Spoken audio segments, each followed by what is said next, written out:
Hello everyone. This is Postcat Touch number 2 where we just talking exclusively about touch Yeah. because we all love touch.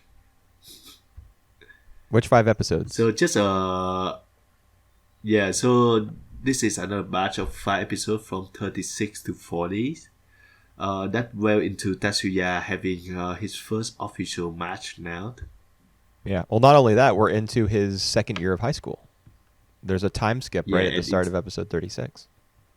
No, yeah, that's right. So without further ado, let's go into it. Okay. So I think these last 5 episodes have been introduced, like some more opponents, and we kind of see like this guy who gonna be like the rivals of Tatsuya in the future. Mm-hmm. Nishimura and Nita. Yeah, one of them though I kind of recall him because of his reappearance in Mese. Yeah, in Mix. Sorry, in Mese story. Yeah, Nishimura is the coach of Seinan High School in Mix. Yep. Here he's a player for Seinan High School. And he's have a son who look exactly like this guy. Right. So yeah, there's no mistaking him for anyone else. Yes, Nishimura is... There's usually a character like him in an Adachi series. Like, he's the butt of the joke. And then there's Nita, who's like the cool guy.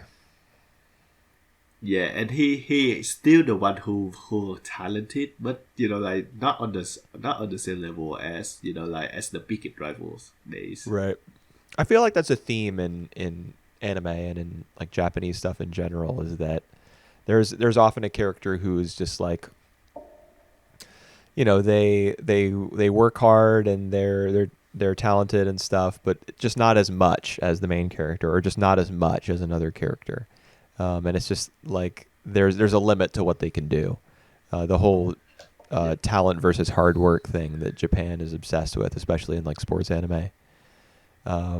Nishimura embodies the part of that dichotomy, I think, because he will never, he'll never win, or will we, or will he? Because the end of episode 40 is a cliffhanger. Yeah. We're going into extra innings in the game Meisei versus Seinan. But you have to figure that in the end, Nishimura will not be the winner. Yeah, well, one thing I learned is that Adachi is like the master of, like building up and then go against everyone's expectation. So for this thing, everything goes to Tatsuya, way, but we never know for sure. Like something strange can happen, like the I think it's gonna rain. It is raining at the end of this, so it's my effect. Wait, what? The result. What are you talking about? So it's raining in real life where you are, or No. It's raining at the end of the match between Tatsuya and okay. And that guy. When you said it's raining, so that's going to affect the result. I thought you meant it was raining where you were recording this, so it's going to affect your audio file. No. Yes, no. It does start to rain at the sense. end of the game. Yeah. Yeah. And we're sent into extra innings because I think it's because Tatsuya like accidentally or reflexively catches a ball without even meaning to. Yep. which is an Adachi special, like a character just making a great play completely by mistake, and it changing the course of the game. This is actually the opposite. So Meisei have been like on the lead, so they have like one of them is on the last ink, and it's Tatsuya who hit the curveball from Nishimura. Nishimura catches it from Nishimura. Yeah, from Nishimura, and then it just bounce into the station and just magically like bounce back into the opponents catching it. I think we're talking about two different things. I'm talking about the catch at the very end of episode 40, where Tatsuya catches the ball and in the rain, and he's like stunned on the ground on his back, like he didn't even know what happened. Yeah, that's the very end, right? Yeah. Yep. I remember that. But I guess there is more than one like kind of coincidental play in episode 40, as the game is progressing through like its first 9 innings. And there would have to be, because Nishimura is a far more able pitcher than Tatsuya. Like he can throw a curveball, for example, and Tatsuya definitely cannot. Like Kotaro gets extremely mad at him when he tries to throw a curveball at the start of the first game in the tournament in episode is it 38? What is it? Yep, I think it's 38. I think so. Yep, 38. The first round.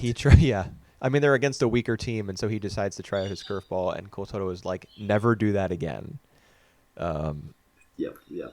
But you can't really tell Tatsuya not to do something. That just means he's going to do it. Yep. I just love the chemistry between Tatsuya and Kotaro now. They come into the point where Kotaro actually trusts Tatsuya in many of things and actually get a sense of respect from Tatsuya as well. Love that. He gets a sense of respect from Tatsuya? Like Tatsuya respects Kotaro?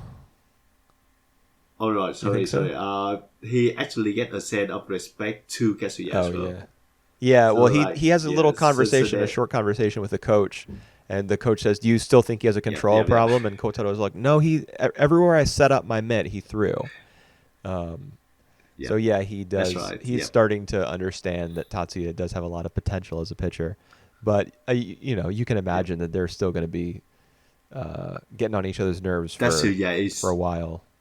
All right. The one thing that Katsuya is way better than Katsuya is reliable as heck. Tatsuya is anything but reliable. Just to say the least. Well, he did catch that ball at the end of episode 40. To ensure that they could go into extra innings. That's right. But he's not very responsible. In fact, the guy who joined the baseball team, the little short guy who kind of models his life after Tatsuya's, Yoshida is his name. That when in the lead up to the first game, Kotaro's like, "Oh man, I don't know if we can really rely on this Tatsuya guy. We might need if you don't shape up and gain some confidence, we're gonna have to go with Yoshida instead." And Tatsuya is like, "That sounds like a great idea." He doesn't really really want to pitch, at least not until you get into the game. And he says he thinks about like he thinks about his brother, and he says, "Kazuya, watch me, like watch what I can do." Whereas previously, before the game started, he thought to himself, "Well, Kazuya is probably too nervous, like he won't be watching. He's probably too nervous." And in that statement, you can sense that there's some Tatsuya has doubts about his own abilities, but once he's in the middle of it, he's in the heat of things. He wants his brother to see what he can do. So the show will it hasn't forgotten. Kazuya's been dead for 15 episodes now, and the show's not forgetting about him anytime soon. I mean, most anime series that come out these days are shorter than 15 episodes. Kind of puts things in perspective. Yeah, that's right. All right, let's start with episode 36, where we so 36 to 30 and 37 is not much about baseball, but more about their their style of life. And 36 is about the time where Minami and Tatsuya spend time together as the parents, go to a disco, go dancing and stuff. Right. To a disco. Yeah. Well, 36 is also the one where Nishimura and Nita are introduced in that bookstore. But the second half of the episode is the one is the part that I really like, which is the earthquake plot. Where Really? All yeah, right. I just feel the earthquake is just so forced at heck. it's definitely convenient. But You know, because of it's the cliche, yeah, just any means necessary to get the girl to like cling on to the guy, whether it be yeah, like getting scared of something or falling over or whatever.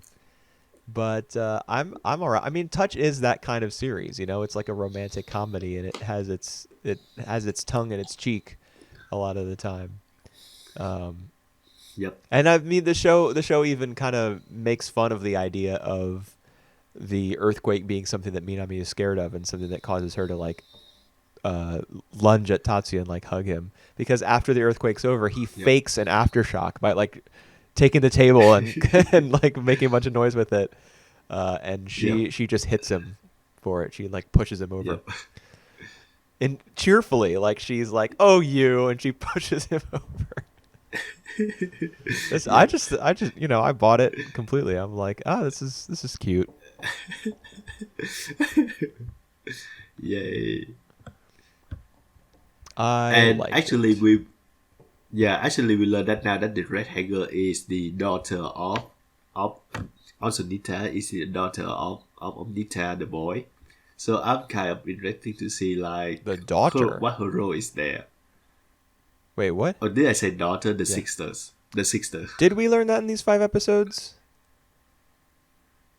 Did you watch ahead at Well, they all? have the same. No, they have the same last Oh, name for okay. Yeah. once. And Yes, that's true. They are brother and when sister. I was trying not to, because I've seen the yeah, whole series. I'm and trying not to spoil anything. I just didn't remember as I was skimming through yeah, these 5 episodes any revelation that they had the same name, but they do. yeah, and I remember that she was on the bike, like Hmm. and Nita he rode a bike Yeah, but as well. what the show leads you to believe at first is that she is his girlfriend, because there's that scene where Sumitek is Yep, practicing. Uh, Tatsuya yep. and Minami have gone to see Sumitek practicing, even though she told Nishimura when they encountered him on the bike that they were going to go see Seinan. Yep, And so he races yep, back to yep. school, and that Oh ends up my not god, happening at that all. poor guy. Yeah. But yeah, they go see Nita at Seinan, and there's a whole bunch of girls who are like cheering for him and stuff, just like there were in Yep, the film that we just talked about. Shit, what? All About Lily Shushu, where all the girls are making like yep, a huge amount of noise during the kendo match, where they're all cheering for the hot senpai. Um, you yep. see that in anime all the time. It's really weird to see something in like live action film that mirrors some ridiculously tropey Yep, garbage that you've seen in anime. You're like, oh, this can't possibly be real, yep. and then it is. And it is. Yeah. Yeah, that's right. Um, But Anyway, the that's point the that I'm belaboring movies. is that those girls see the redheaded girl give Nita a towel, and they're like, "Oh no, she's his girlfriend." So that's what I you, miss my chance. yeah, that's what you are led to think at first, is that she's his girlfriend, but she isn't. Mhm. Though, she is very attached to her brother, as we will find out in the future. Yeah, that's what interesting because I don't know what her role is gonna be. Uh, maybe she's still kind of like the third wheel, but yeah, that remains to be seen. Right. She's towel girl. I don't know. Oh, We don't know yet. and yeah, and like in the first two episodes, I kind of lament the fact that uh Harada is not that much on screen, but with the reintroduction with the introduction of Nita, we see Harada get more role now. Yeah, because they have a past together. They were both in the same gang. Yeah. But All Nita went right. straight so that he could play baseball, and Harada Yeah. went straight so he I could I box. yeah. I just love Harada. I just think like he's always the man of the moment. Do you Everything remember? he say, it Do just you remember when Harada showed up in Mix? No, really? Yep, he did. No. Yes. Oh shit! I have to web mix again. When it happened? I'm not going to tell you. Jesus, that guy. Oh Jesus! He's in mix. Yeah, he's in mix. Oh my god, my best boy is in the mix. Same as Nishimura. Yeah. Yeah, he is in On the mix. hand, I remember Nishimura, but I don't remember Haranai in mix at all. There's a reason you might not remember him because his appearance is a little unconventional, but he is in that show. Right. All right. Good to know. And I assume that if you read the manga, he makes more appearances in the future. The mix manga, I mean. Yep. Yeah, Harada, he's got an interesting role. I like his little quips. His when all the girls are like staring at Nita as he's watching the game. Yep. And he approaches and like he cuts a C. He cuts a gap like Moses parting the Red Sea through the girls as he comes up to Nita, and he's like, at the end of their exchange, he's like, "What am I, mosquito repellent?" Which reminded me of the scene where Minami calls out to Tachan after her gymnastics meet, and then Tatsuya's like, "See you later, Tachan." It's like Harada is just a tool for deflecting the interest of like girls or guys who are interested in either one of them. So who knows how he feels about that? I mean, he has his own. Right. Have we gotten to the episode yet where he has his own little girlfriend, or not? Yeah, he does, but sometimes he that one just like pop up and like disappear. Right. She was she wore glasses, really, right? There was that whole plot about she wore glasses. him saving her from a bunch of thugs or something, and then that glasses girl was also the younger brother of a baseball player. Younger sister of a baseball player. Yeah, that's right. She also did this. That's right. Yeah, and the younger sisters of baseball players. That's in mix. That's in touch. Yeah. That's H2 as well, I think. Is it in H2? Probably. I'm trying to remember now. I can't remember properly. It's been a while since I've seen the H2 anime, and I haven't read the manga. I know you've read the manga. Yeah. Yeah, but I mean, it's whenever I say, "Oh yeah, that was also in another Adachi series." I mean, of course it was. They're all just variations on a theme, you know. Yeah. Episode 37 was weird. Like you said, you didn't really like the earthquake plot very much. I thought episode 37 was bizarre. Yeah. Like, what is the deal with the Uesugi's neighbors being on TV and like wanted for robbery or something? They just head out of town with suitcases in their trunk with like dollar bills sticking out of them, and then they're gone. Are we ever going to see them again? What is the point of that? I just feel like the point is that the dog where that Punch was in love with. Yeah, where Punch always attracted to has now gone. Right. Now that's the new plus is coming, so they have like a little twin lost dog coming along the way. Right. The two, Tatsuya and Minami discovering those dogs is separate from the departure of the little poodle who he has a crush on. But I just feel that's the only connection because that scene is weird. Yeah, it is. I mean, I get the point. The end result is that the dog moves away. But why did they have to be like criminals? Well, why was that necessary for the dog? Couldn't have just been like two normal people who are moving to a new house and they take the dog? Or? You know what I bet it is? I bet that's like some sort of weird running gag in a bunch of his manga. Manga before Touch had this couple who were robbers, and they probably stole something from some of the characters in a previous Adachi manga from like the 70s or something. All right. That'd be my guess. That makes sense. That would make a lot of sense. Yeah, but I have the only Adachi that I've seen is the baseball stuff. So I don't know. Because he does have some manga that are not that don't involve baseball. Yep. Anyway, yeah, the two little dogs are just so super cute. The scene where they're like running around and following Punch as he kind of goes back and forth in the yard to see if they'll follow him, and they do. But then whenever Punch stops, they like kind of triple over themselves and fall. They're so tiny and look, sweet. Yeah, and look. Yeah, look at the way that Punch walk as well. It's just so funny. Yeah, it's just priceless. It's like it's almost like he's tiptoeing. Yep. If dogs could do that, maybe dogs can tiptoe. I don't know.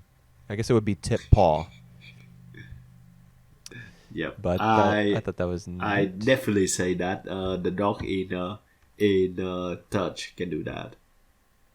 Another thing that happened with the human voice, right? With Baki as well. That's always amusing. There was some instance in one of these episodes where I think it was maybe the earthquake. After the earthquake stopped, Punch kind of let out like a sigh of relief in just a completely human tone. It was like, phew. Yep.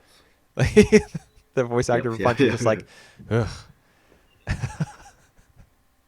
Yep, I remember He's that. He's more than a dog, but less than a man.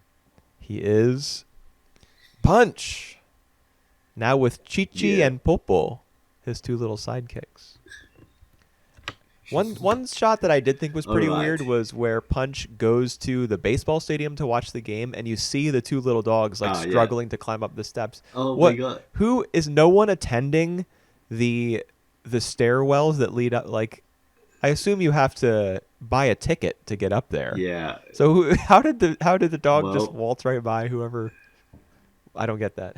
Well, it's 30 years ago. And I think it's just like the local match, or maybe there isn't like any. You don't have to pay anything to get into the stadium. Right. You don't even have to be a human being. That's it.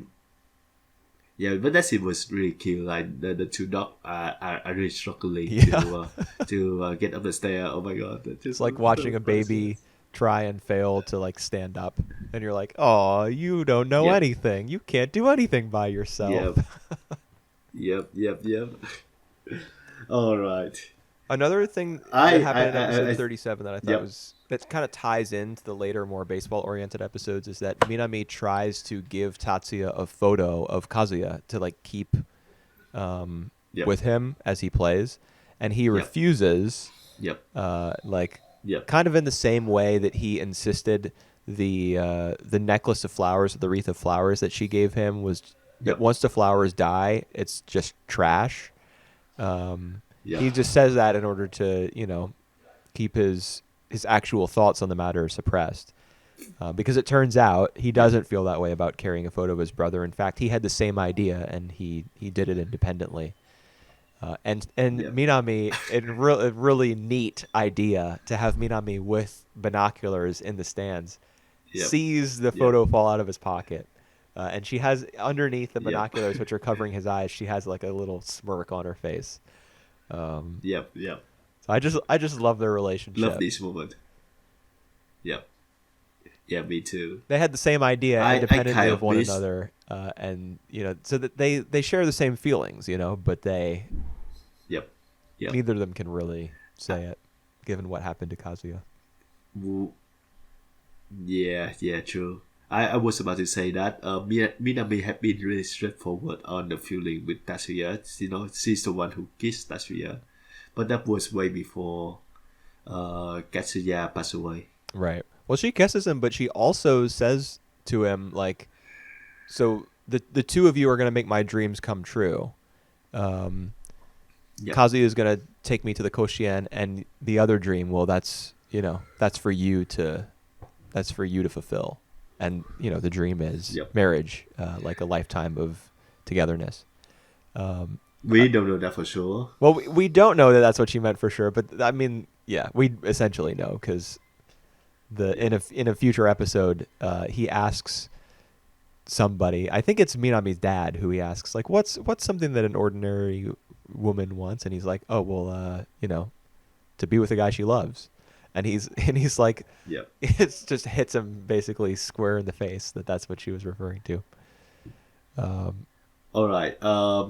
Just a bit of a spoiler, but do the diary appear at all at the rest I'm not going to of tell you the that. series? All right. Because you came up with a theory like when we did the very first Touch episode. And by the way, for anyone listening, not like this is only the second standalone episode where we talk about Touch, but typically we attach that stuff to the end of like our longer, Yep. podcast episodes. So that's why this is only the second one, but we're on our 8th batch of 5 episodes coming up to number 40. So the very first one we did, there's a diary in which Minami writes her feelings about Tatsuya, and it's not confirmed what exactly she wrote, but she indicates that what she wrote was that she loved him, and then she backs out of that and says, just kidding, haha. That's the diary that's being referenced right now. And Mario is sure that the diary will recur, and we will learn the truth of what Minami wrote. So he wants to know whether that prediction is accurate or not. I'm going to tell you right now that I'm not going to tell you right now. You're going to have to wait for 60 more episodes to find out. All right. Or maybe fewer, depending like on like where it pops up in the show. Yep. All right. So yeah, I'm really looking forward for the match. I would say like the next episode we're gonna see if Nishimura is lost against Tatsuya or not. But I expect a win from Tatsuya on that one. Yeah. So that we can move on to Tatsuya and Nita.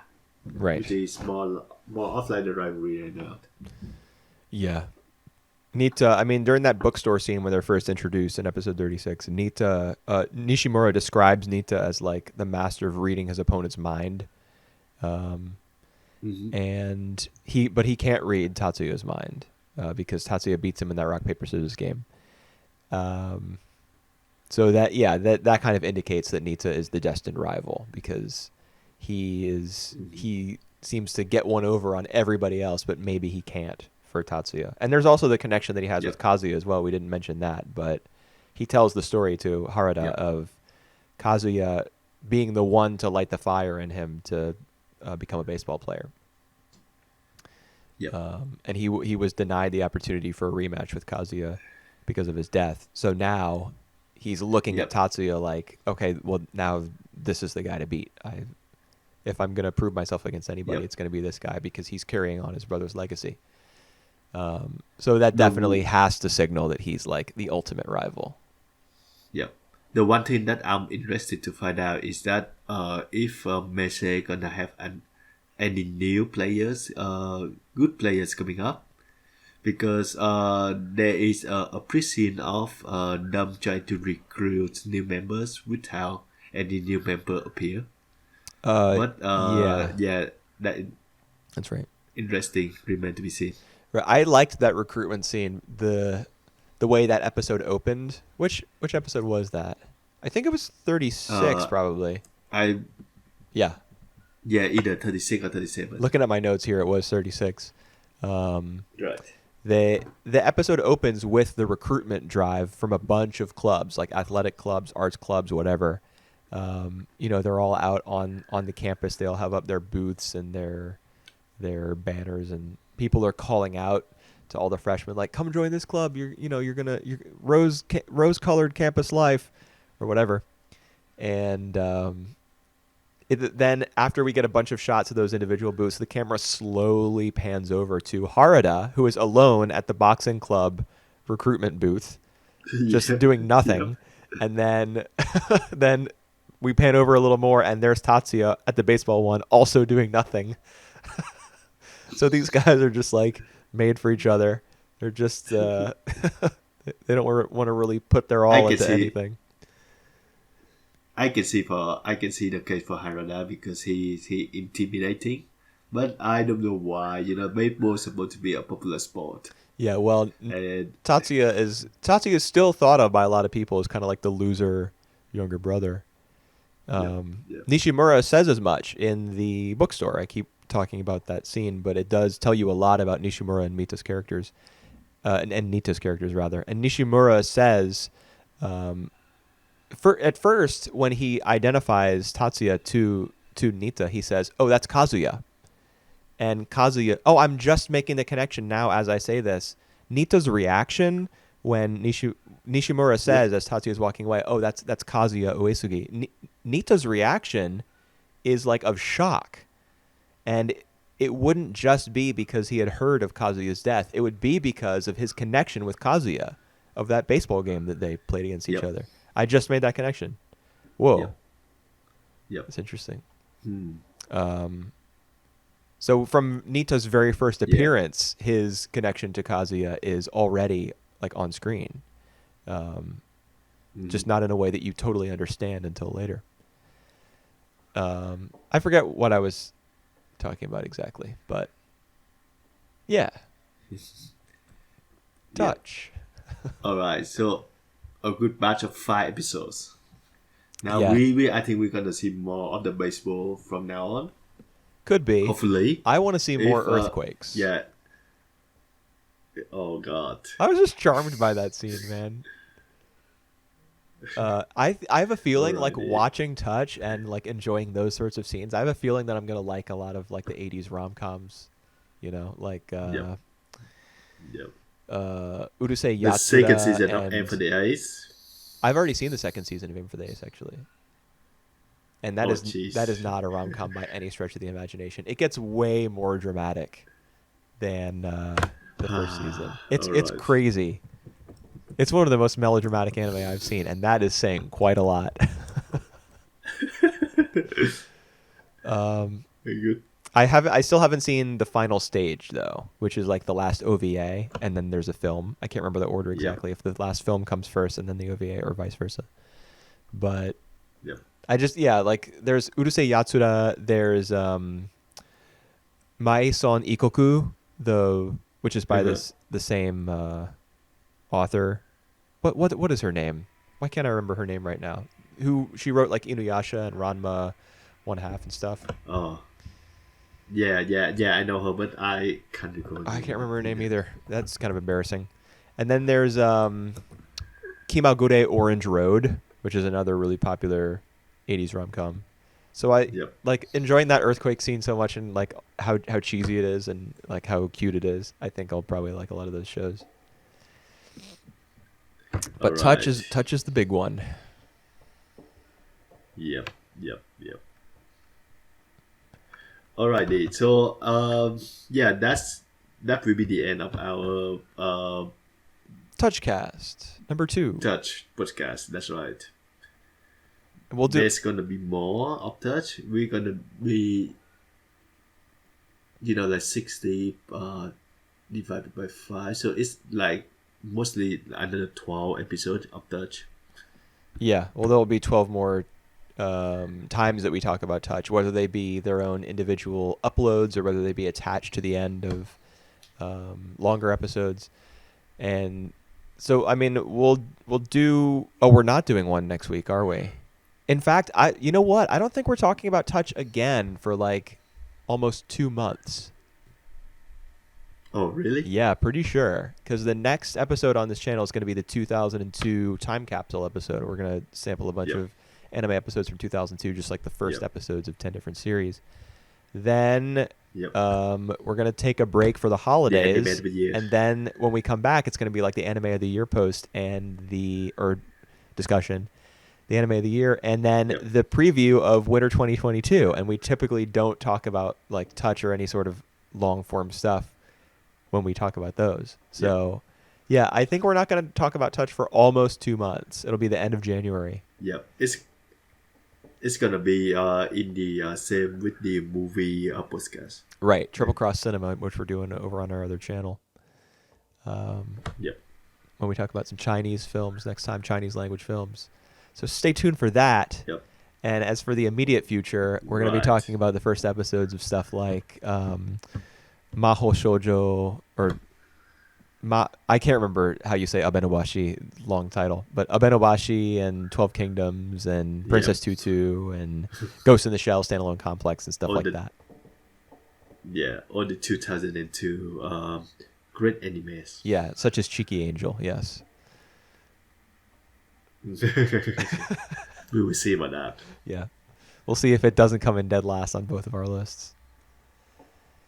That's the plan, though, for what's coming up.